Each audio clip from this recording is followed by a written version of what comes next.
Boa noite, pessoal. Estamos mais uma vez aqui com o nosso Conexões Ribeirão, nosso encontro toda terça-feira, às 9h30 da noite, pela TV+, canal 22 da NET. E hoje nós temos a alegria e o prazer de receber aqui a atual secretária da Cultura de Ribeirão Preto, Isabela Pessotti. Ela, que é bailarina, que cientista social, e já tivemos grande convivência, participando juntos de conselho de cultura, enfim, É uma pessoa muito agradável, uma pessoa muito entrosada com os movimentos culturais. Boa noite, Isabela. Boa noite, professor. Um prazer estar aqui. Obrigada pela oportunidade. Ótimo. Isabela, sem dúvida a sua indicação para a Secretaria da Cultura foi uma grande surpresa, Porque, na verdade, você vem daquela vertente da cultura que eu chamaria de cultura de rua, cultura mais Sim. junto com o povão, junto com os movimentos, com as entidades. Você não veio da indústria cultural, você não veio de uma... Eu não sei nem se esse conceito é muito aceitável, Você não veio de uma cultura mais de elite, vamos dizer assim, E, aliás, isso acaba te favorecendo muito sobre certo aspecto, Mas o que eu queria perguntar é o seguinte: como é que você pode nos colocar, nos explicar essa sua indicação exatamente dentro do atual governo, do governo do PSDB? Eu acredito que, por conta da gestão atual, ter uma responsabilidade que eu sinto que seja com um plano de cidade, um plano de gestão pública como um todo, integrada, transversal, entre secretarias e tudo, talvez eles tenham enxergado no meu nome uma possibilidade, exatamente por ter vindo, por ser ainda parte dos coletivos, parte da cultura de rua, parte de uma formação. Eu venho de uma formação cultural muito eclética, a gente tanto faz dançar num grande teatro como dançar no calçadão. Venho da dança, a dança é minha mãe, vim disso. Então, acho que talvez essa expertise, essa experiência, sobretudo, de articulação política e de participação nos conselhos tenha sido relevante no momento dessa escolha. Por conhecer a realidade, por saber exatamente o que está acontecendo no calçadão, o que está acontecendo nos coletivos, qual é a demanda, quais são as necessidades. Talvez fosse um serzinho estratégico ali para fazer essa ponte, para tecer a ponte entre poder público e o fazedor de cultura. E sem dúvida eu acho que qualquer governo quer ter pessoas desse naipe, dessa expertise junto com ele, Até para estabelecer um diálogo mais próximo com a sociedade, com os movimentos, E eu acho que você é bastante prendada nesse sentido, com certeza, Mas eu queria também destacar, Isabela, o seguinte: a importância que tem o titular de uma pasta como a cultura, a importância que tem o apoio interno, E isso a gente percebe que você tem, Você tem um apoio, você tem o pessoal que trabalha, os funcionários, os servidores da secretaria estão apostando que a sua gestão vai dar certo, Agora, isso também não basta, Não. A gente sabe que sem ajuda dinheiro, muito, ajuda muito, Mas sem dinheiro é difícil, levar qualquer projeto em termos de políticas públicas, Exato. Ainda mais na área da cultura, quer dizer, política pública precisa de recurso, precisa de verba, e nós estamos atravessando, não só no país, mas particularmente em Ribeirão Preto, um período de escassez de recursos, ou pelo menos é isso que constantemente a gente percebe a administração alegando, Como é que você percebe, como é que você pretende resolver essa questão de atuar na Secretaria de Cultura com recursos assim tão parcos? Pois é, tem sido uma operação de pós-guerra, de reconstrução mesmo. Então, a gente tem equipamentos que estão sucateados e que precisam do nosso olhar, precisam da nossa ajuda. E a ideia de pleitear recursos junto à iniciativa privada, de fazer essa ponte também entre o ente público e o ente privado para essas realizações. Mas também não podemos deixar de olhar para as demandas que são da sociedade civil, que são os marcos legais, em relação a políticas públicas para a cultura, e que precisa de orçamento. E aí a gente precisa brigar por essa dotação, para aumentar paulatinamente, dentro do possível, a dotação para a cultura, que é uma das pastas menos favorecidas na hora de repartir o montante aí da arrecadação municipal. Então, são essas duas... Primeiro, a gente pensar em estratégias mesmo de parceria, com OS, com iniciativa privada e estudar esses caminhos, inclusive também com um ente estadual e federal, para trazer recursos para o município, que está num momento mesmo de reconstrução, e depois pensar também em olhar para o orçamento da cultura com um carinho maior, para pensar que a gente precisa deixar para as próximas gestões que virão marcos legais que tenham como realizar, por exemplo, o fomento através de lei de incentivo, com uma dotação voltada para esse projeto. Nesse atual momento, a gente mal paga a folha de pagamento e honra os compromissos que já estavam subordinados à pasta. Então, é essencial pensar que a cultura precisa de mais recursos. Isabela, outra questão é o seguinte, particularmente no campo da cultura, né? Você tem muita efervescência, você Sim. tem muita agitação, quer dizer, o pessoal da cultura, o povo da cultura, eu diria que é um povo meio rebelde, e rebelde por natureza, eu acho que tem que ser assim mesmo, né? E interessante que, né, no imaginário de muita gente, né, você sempre foi muito entrosada, muito envolvida com esse povo da cultura, né? Briguenta. Meio briguenta, né? Meio rebelde também, que nem todo o conjunto aí, né? Isso pode, no primeiro momento, facilitar para você as coisas, né? Mas no segundo momento, no terceiro momento, de repente, vem as demandas, vem as reivindicações, o orçamento da cultura não chega a 1%, né, de todo o orçamento.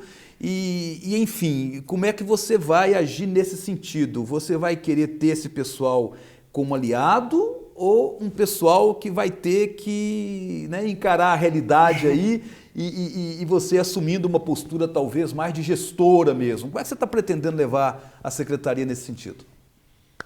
Tem um amigo meu que diz assim: nenhum homem é meu amigo e nenhum homem é meu inimigo. Todos são os meus professores.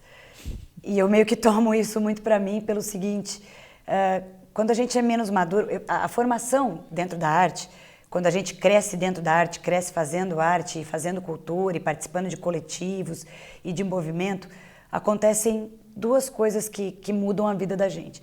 Primeiro, uma tomada da consciência crítica de quem é você como cidadão, né? O que você deixa para o município, o que você deixa para o coletivo, o que você acrescenta para a sociedade cada vez que você interage com ela artisticamente mesmo e em trabalho coletivo. E uma outra coisa que a gente aprende a fazer junto, nunca sozinho. Todo mundo que corre sozinho acaba ficando sozinho. E quem corre pelo bem comum, isso é um aprendizado que se constrói. Quem corre por aquilo que é melhor para todo mundo, acaba se beneficiando e beneficiando a todos ao seu redor. Então isso tem que nortear todos os fazeres depois que você é sensibilizado por essa ideia. Eu acho que a partir do momento que você acorda para o fato de que não dá para correr sozinho, que tem que tudo ser feito coletivamente, e aí também o benefício é coletivo, porque é da vontade de todos, não é da vontade de um. Por exemplo, vamos fazer um grande festival de artes populares. Então eu tenho a ideia, eu vou atrás do recurso e eu realizo como eu bem entendo. A quem isso beneficia? Quem se envolveu para fazer? É uma realização de um. Agora, se muitas pessoas têm essa vontade, a característica desse festival vem de várias pessoas e ele tem várias caras, dando um exemplo assim genérico, de como seria o fazer coletivo, né? Não existe um chefe, não existe um líder, existe vontade coletiva e isso implica em entrar em acordo, em ceder muitas vezes a vontade particular em detrimento da vontade do que seria para o bem comum, do que seria a vontade coletiva. A gente vai aprendendo a fazer junto. Isso implica em ouvir, calar e às vezes opinar e saber qual é a hora de brigar e qual é a hora de somar. E quando você vai fazer ponte, fazer a ação diplomática entre a vontade da sociedade civil, a necessidade do poder público, acho que a função não sei se esse nome gestor seria o melhor nome nesse momento, porque ele está atrelado a um modelo de fazer política que talvez não seja aquele que me representa, assim, mas da pessoa que está à frente de uma pasta de cultura ou qualquer outra, é exatamente mediar os interesses e não descobrir nenhum dos dois, não deixar nem a demanda do poder público, que é legítima, porque existe a incumbência de fazer pelo bem comum. E a demanda da sociedade civil, que tem um outro modelo de fazer, mas que também traz essa contributiva, equalizar e fazer acontecer para que fique para a cidade, para que fique para a sociedade civil o que a gente puder realizar de melhor, o que puder contemplar a vontade da maioria. Acho que é isso que é democracia. Ô, Isabela, dentro desse contexto aí da relação da Secretaria com a sociedade civil organizada e com os movimentos de cultura, né, se sobressai aí o papel do Conselho de Cultura. Justo. Né? Lembro que a criação, ou pelo menos a formatação final do Sistema Municipal de Cultura aconteceu não faz muito tempo com a última secretária, a Dulce Neves. Isso, né? a lei do sistema. A lei do sistema, que foi aprovada na Câmara, etc. Mas ficou parado aí, quer dizer, né? Enfim, a gente vai ter agora que colocar esse sistema em prática. Justo. Né? Tem aí a eleição do Conselho, tem a legislação complementar, né? Mas como o nosso tempo já está terminando nesse primeiro bloquinho, a gente volta daqui a pouco e aí você nos responde essa questão aí do sistema de cultura, do Conselho, como Perfeito. é que você está pretendendo lidar com essas questões aí logo no início da sua gestão, né? Então, um intervalinho rapidinho, daqui a pouco a gente volta. Não importa o ingrediente de cada prato, o que vale é a praticidade de cada receita e o carinho com cada detalhe. Separe lápis e papel. Tem mais ideias surpreendentes para esse novo ano. Com certeza é este amor que tenho pela culinária que me permite criar novidades a cada dia para que você possa cuidar da sua família com muito amor. TV Mais, a nossa paixão por Ribeirão só aumenta.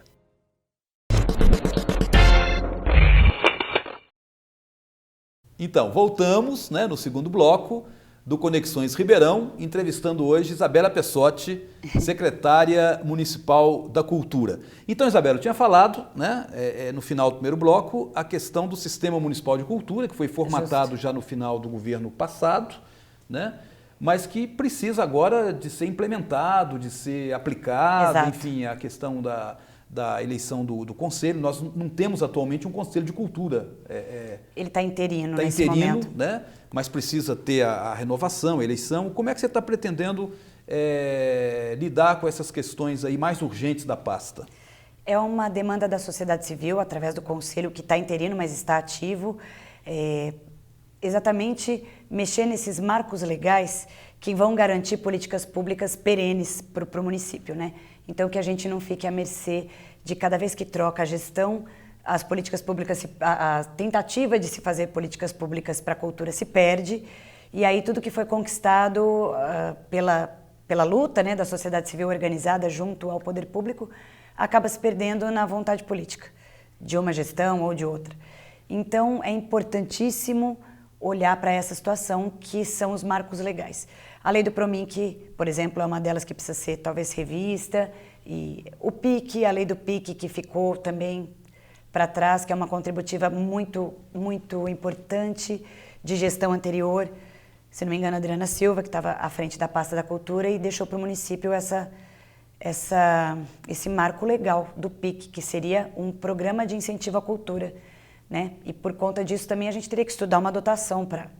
Agora, existe uma coisa que norteia os fazeres dentro da secretaria e que daqui para frente a gente vai olhar com muito carinho, que é o Plano Municipal de Cultura. Se a gente tem um plano municipal que está alinhado ao Plano Nacional de Cultura, a gente deve fazê-lo cumprir. E esse Plano Municipal de Cultura prevê exatamente que a gente cuide de fomento, formação, difusão e patrimônio dentro da pasta da cultura. Essas têm que ser as prioridades, é para isso que a gente tem que olhar. Na verdade, o Plano Municipal de Cultura ele fala muito também de como é que deve funcionar a secretaria, quais são os papéis de cada um ali dentro, como é que deve ser o perfil do gestor que está à frente da pasta, o gestor, da pessoa que está à frente da pasta, né, que assume essa pasta, e exatamente como é que se deve direcionar os fazeres para que nem fomento, nem formação, nem difusão, nem o patrimônio fiquem sem o respaldo da administração. Então, é muita coisa para cuidar, mas se a gente seguir o que já existe de lei, né, que o Plano Municipal, por exemplo, já é lei e ele está em concordância plena com o Plano Nacional, a gente vai caminhar para frente. Pelo menos o Plano Municipal de Cultura dá um norte, né? Isso é importante. Exato. Quer dizer, estabelece um horizonte que precisa ser alcançado, precisa ser construído, né? Aham. E isso tanto para a secretaria como para os movimentos de cultura, para a sociedade civil organizada. Exato. Né? As leis existem, elas precisam ser postas em prática. É o que a gente falava sobre o ECA, o Estatuto da Criança e do Adolescente, né? Que é lindíssimo, se a gente for ver os direitos que o ser humano tem quando ele está no útero materno, até depois do nascimento e tudo, talvez até nem precisasse existir medida cautelar para tirar a liberdade de adolescentes, caso a gente cumprisse, né, com o que está na lei. Marcos legais, o Brasil está pleno de marcos legais. É preciso fazer cumprir. Efetivar esses e ter marcos recurso legais. para isso. E ter recurso, ter verba, né? Exato. Isabela, no primeiro bloco, você por 2 vezes falou em reconstrução. Né? Me chamou a atenção essa sua fala, né? E isso nos faz remeter a um passado aí da gestão da Secretaria da Cultura, pelo menos a gestão dos 3 últimos secretários, né? Enfim, você teve nesse período aí dos últimos 8, 9 anos, né? Idas e vindas, quer dizer, momentos, né, que eu particularmente considero de avanços, como foi a gestão da Adriana Silva. Sim, né? sem dúvida. Foi o período, inclusive, que nós estávamos juntos no Conselho de Cultura, pudemos acompanhar bem de perto, né?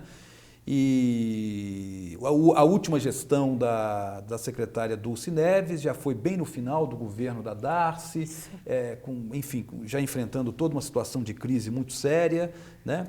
E mesmo assim ela conseguiu pelo menos encaminhar algumas coisas que estavam sendo encaminhadas ou alinhavar, como a questão da transferência do arquivo histórico para a nova sede, Exato. a questão da lei do sistema de cultura que foi aprovado nessa gestão curta dela aí, né? Uhum. Enfim, você quer fazer uma gestão bem própria com a sua marca pessoal ou você consegue, por exemplo, em algum desses momentos anteriores, tirar um exemplo, tirar uma referência interessante para a sua gestão? Na verdade, eu tiro várias. Eu acho que a gente chega na secretaria com uma história construída. Exato. Todo mundo que fez anteriormente fez o que pôde até onde pôde. E a gente parte daqui. Eu não pretendo assinar nenhuma obra, não. Quero que a cidade se sinta novamente contemplada. Quando a gente fala em restauro e equipamentos, eu estou pensando no MIS, que está em caixotes e merece ser reaberto. Estou pensando no Museu do Café, que precisa de casa nova, né? Precisa de restauro, de quem entenda exatamente de preservação de patrimônio. Precisamos que os teatros estejam qualificados ao ponto de receber os artistas locais e de fora. Então, a gente tem aí o Arena precisando de carinho, o Municipal, o próprio Pedro II também precisa de adequação. Então, são muitos equipamentos que, por muito tempo, por alguma razão, não puderam ter a sua manutenção em dia. Então, acho que culpabilizar gestões anteriores não é o caminho. Talvez aprender com elas e caminhar de onde elas pararam para frente. Desfazer o que já foi feito não é muito produtivo. Até porque a administração pública precisa de uma linha de continuidade, né? Exato. Aliás, a própria legislação tem marcos legais, inclusive, que prevêem essa continuidade, né? Exato. E é importante observar bem isso, né? É respeito pelo que já foi feito e, sobretudo, escutar o funcionário, que é quem está lá dentro vivenciando a secretaria, conforme entra e sai gestão. Então, eles sabem dizer, eles é que vão delinear exatamente como foi, né? Como aconteceram as outras gestões e atualizar a gente do que pode ser feito daqui para frente. Tem que escutar quem vive na pele. Tanto o fazedor de cultura da sociedade civil, quanto o agente administrativo que está ali vivendo isso, todo santo dia. Isabela, já estamos encaminhando aí para o final da entrevista e eu gostaria ainda de fazer uma pergunta para você. Quando você chega na secretaria, você teve uma grata surpresa? Você teve alguma decepção? É claro que tem poucos dias que você está ali, né? Tem o quê? Uma como semana? Secretária. Como secretária, Tá. Logo assim que você assume, né? Enfim, e encara uma realidade diferente daquela que você estava acostumada, né? Você estava do lado da sociedade, agora mudou do lado do balcão, né? Está do lado do Estado, né? Enfim, você pode colocar para a gente assim, alguma grande surpresa, positiva, negativa, enfim? Talvez seja uma característica minha, mas acho que isso foi sendo construído com a maturidade, assim, de que não foi nenhuma grata surpresa. Eu conhecia o diagnóstico interno da secretaria muito bem. Porque você já estava lá, inclusive, trabalhando na secretaria. Exato. E às vezes indiretamente, fiquei muito tempo nos centros culturais, então acompanhando de maneira indireta o andamento da secretaria e sempre com uma visão parcimoniosa dos dois lados, do que a sociedade civil exige que a secretaria retorne e do que a secretaria pode, de fato, retornar à sociedade civil. Então, não foi surpreendente para mim, nem o estado em que os equipamentos estavam, nem a demanda interna de questões que carecem de solução. Agora, o que foi surpreendente foi assim, a recepção positiva, tanto dos coletivos e de sociedade civil, quanto dos funcionários. Eu me senti muito acolhida. Então, isso é uma força gigante para realmente pegar firme para fazer e deixar um bom projeto para quem vai dar essa continuidade, para quem assumir depois, né? Pensar que a gente tem que fazer coisas que são viáveis para quem vai assumir depois dar continuidade. O que fique para o município, de fato. E eu acho interessante essa sua chegada na secretaria, né? Porque não foi, de uma certa forma, eu disse no início da entrevista que foi uma surpresa. Mas, por outro lado, eu acho que você já vinha, de certa forma, se preparando até, né? Porque participou de Conselho de Cultura, quer dizer, lidou com muita discussão, muito debate ali a respeito dessa relação de sociedade com governo, etc., projetos e tudo mais, né? Depois você esteve lá uns 6 meses antes de assumir a secretaria, você já estava trabalhando na secretaria. Trabalhando nas atividades culturais ali. Então já conhecia, de certa forma, o funcionamento interno da secretaria. Justo. Então acho que você, né, chegou preparada, de certa forma. Preparada para a notícia da cadeira da secretaria eu não estava, não. Mas preparada talvez para assumir, eu me sinto nesse momento. E respaldada, sobretudo, porque sozinho ninguém faz nada. Então acho que se a gente fizer o que a sociedade civil precisa que a gente faça, a gente tem o apoio da sociedade civil, e se fizer exatamente o que a administração também espera, né, para devolver à cidade o que ela merece em termos de cultura, teremos também o apoio dessa administração.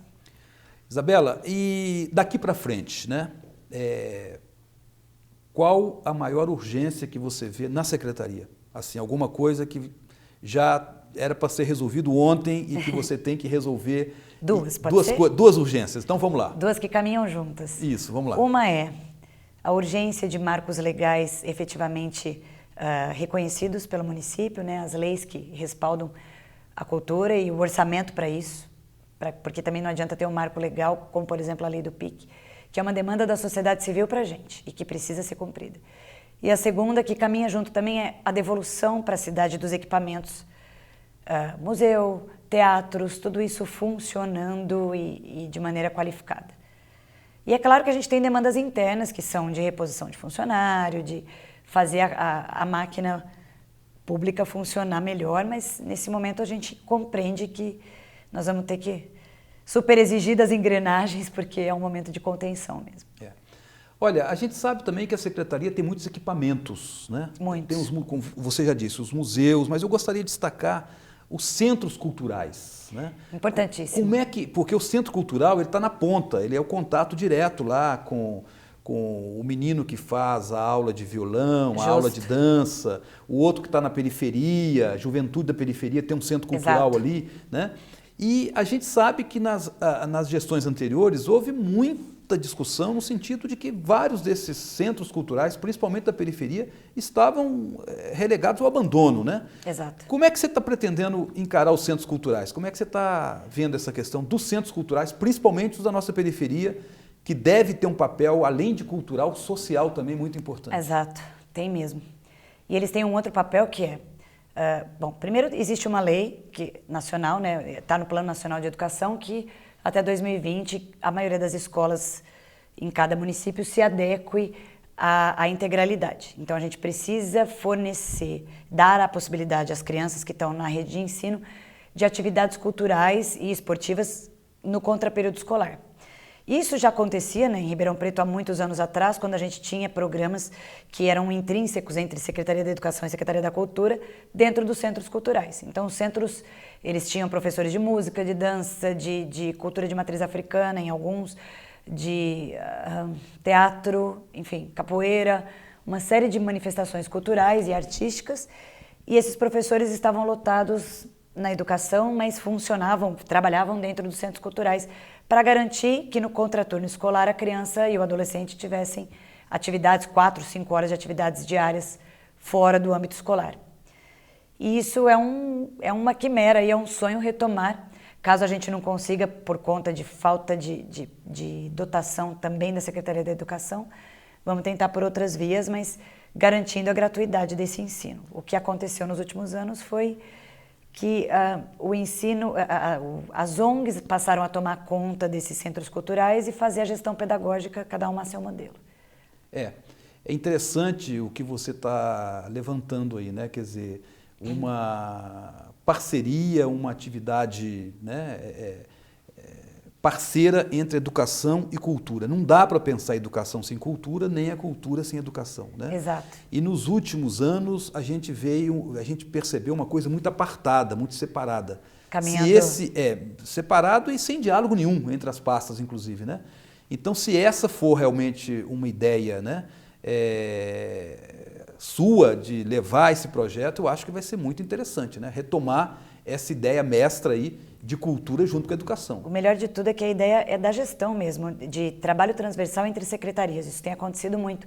E a gente está trabalhando muito intrinsecamente. Saúde, educação, cultura, assistência social, que são as pastas que mais dialogam mesmo. Até obras, porque a gente tem que dialogar. Então, que isso se efetive cada vez mais e que a gente consiga fazer acontecer nos centros culturais também. Isabela, foi muito bom a sua presença aqui. Eu que né? agradeço Foi muito. ótimo você ter vindo, a gente ter conversado. Logo no início da sua gestão na secretaria, né? Você que não gosta de ser chamada de gestora, mas de qualquer forma, né? Eu acho que foi muito proveitosa essa nossa conversa aqui a respeito, né, dos seus planos. Sem dúvida. E desse grande desafio que você está enfrentando agora na sua vida, que é gerir a pasta da Secretaria da Cultura. Muito obrigado pela sua presença. Eu que agradeço e estou sempre às ordens. Porta aberta lá em cima. Ok, obrigado.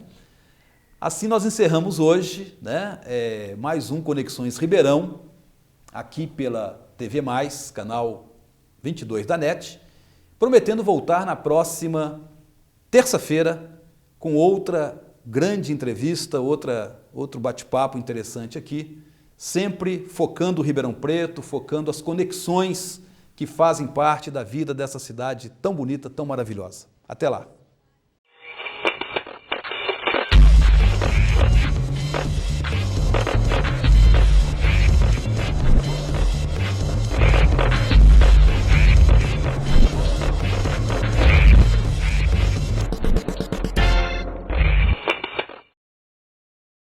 TV+, paixão por Ribeirão.